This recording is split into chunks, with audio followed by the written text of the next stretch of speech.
Gordon was cross. Why should Henry have a new shape, he grumbled.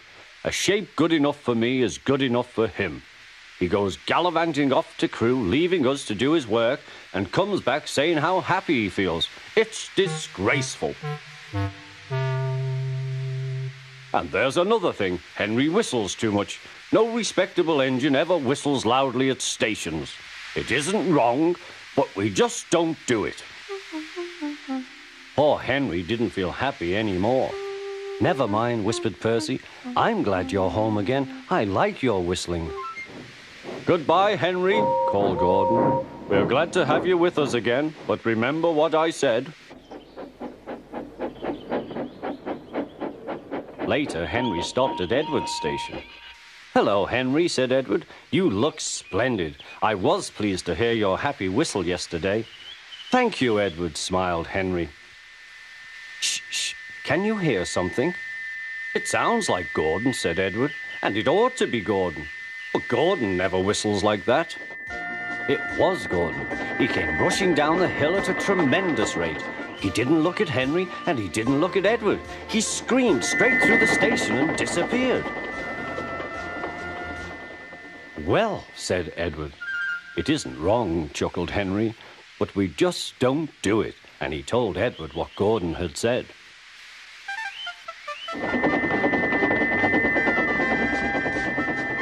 Meanwhile, Gordon screeched along the line. The noise was awful.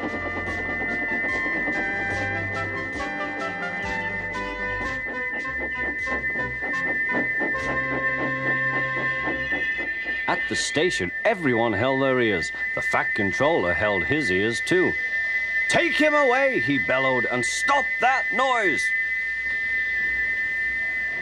Gordon puffed sadly away, but he wouldn't stop whistling until two fitters climbed up and knocked his whistle valve in place.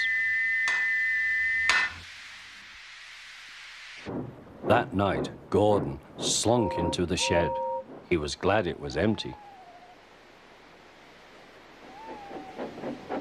It isn't wrong, murmured Henry to no one in particular, but we just don't do it. No one mentioned whistles. Next morning, Henry was enjoying himself enormously. I feel so well, he sang. Trickety-trock, hummed his coaches. Then he saw some boys on a bridge. Peep, peep, hello, he whistled. Oh, he called.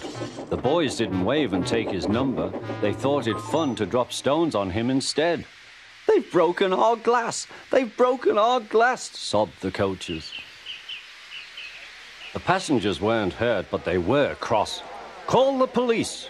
No, said the driver. Leave it to Henry and me. What will you do? They asked. Can you keep a secret? Yes, yes. Well then, said the driver. Henry is going to sneeze at those boys.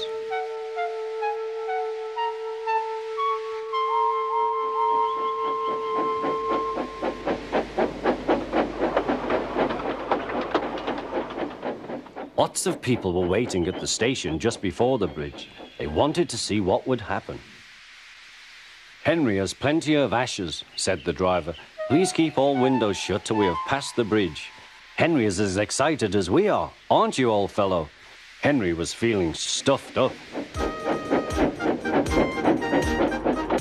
Soon they could see the boys, and they all had stones. Are you ready, Henry, said his driver. Sneeze hard when I tell you. Now, he said. Achoo-shoo!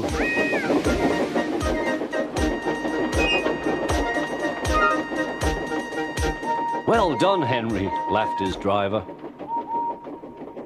Henry went home very pleased with himself. He had taught Gordon and silly boys a lesson with a whistle and a sneeze.